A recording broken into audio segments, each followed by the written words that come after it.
welcome to your reading for the month of September 2020. Wow, 8 months passed already. Time flies, doesn't it? So, before we begin, let me just quickly pull out a card from my Angels deck. So, the card is Guardian Angel. It says that even if you are alone, you are never truly alone, as your Guardian Angel is with you always and is watching over you all the time.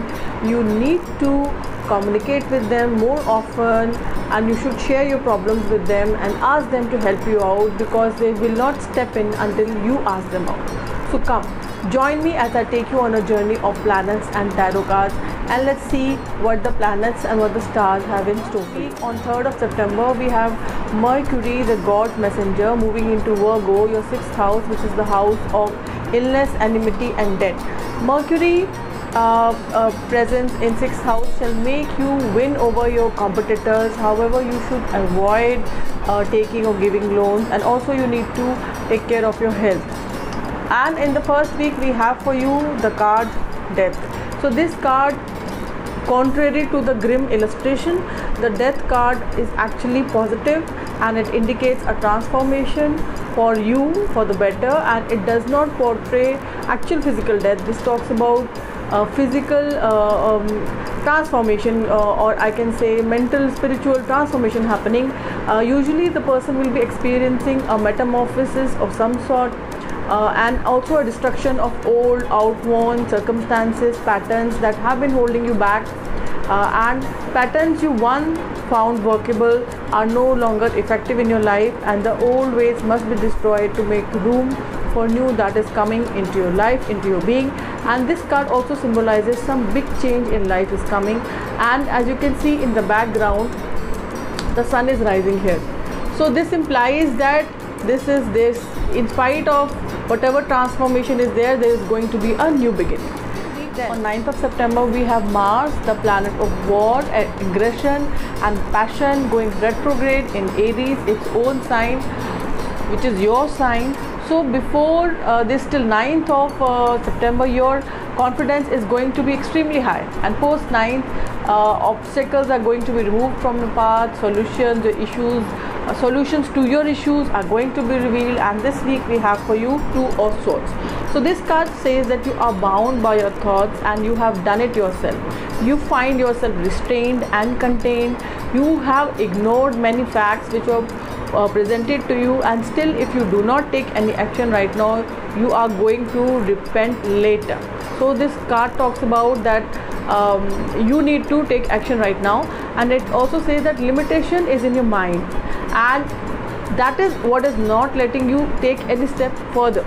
And remember that no matter how impossible the situation there is right now, there is always a way out. No matter how bleak or how dark the situation is, you need to access the situation with mental strength and clarity, and also in a positive manner. And also you need to speak up and communicate about the circumstances involved.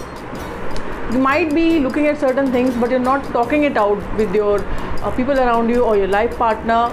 So you need to speak up. You need to have clarity about the situation, because if you do not speak up right now, you are going to repent it later. You need to remove your blindfold and look at the situation in an honest manner. Then the third week, we have Jupiter, the planet of growth and communication, going direct, that too in its own sign, which is the 9th house, the house of fate, bringing you opportunities to grow in life. The projects that were stuck will start moving on a fast pace. Also on 17th, we have Sun moving into Virgo, your 6th house, the house of illness, death and enemies. Avoid taking loans. You are going to win your opponents and take care of your health. This week we have for you the King of Pentacles. So this talks about a person who is controlling money, is very rigid, is very stubborn, right? And this could be a person around you who is going to help you out with the situation that you are in right now. So he could be related to pharmaceutical industry as well. He is a businessman he's a successful businessman, I would say, with a very acute business sense, and he will be able to help you out in the situation that you are facing in your life right now. But he is stubborn, and he is comfortable where he is. He doesn't like changes. He is very comfortable where he is. He doesn't like changes. So look out for this person. In case there is no such person around you, then this card represents a situation which is going to give you a materialistic abundance if you handle it nicely. We have for you both Rahu and Ketu changing signs. Rahu moves into Taurus, your second house, which is the house of expenses. So be careful with your expenses and don't get delusional with money. Prior to that, you need to be careful with your money as well. Ketu moves into Scorpio, which is your 8th house, the house of deep knowledge, obstacles, delays, spiritualism. And Ketu and 8th house will definitely make you look towards or take up spiritualism in any manner. Do remember to go into the detailed analysis of everything before investing any kind of money. And on 23rd, we have for you Mercury, the God's messenger, moving into Libra, your 7th house, house of partnership, whether life and business. So be careful with your communication with life and business. Be careful with words and don't lose your temper. And here we have for you 3 of cups. Party time with friends and time to go out with your friends for a lunch, dinner, kitty, tea or coffee.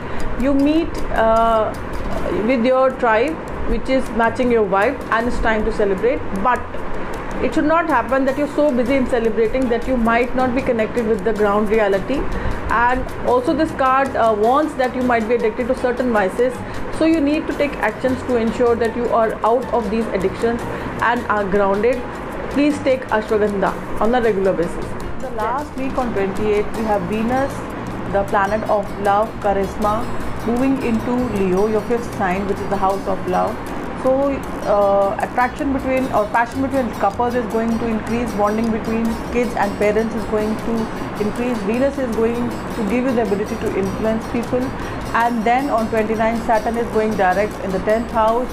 Remember to do your work diligently and sincerely and do not avoid hard work. And this week we have for you Justice card.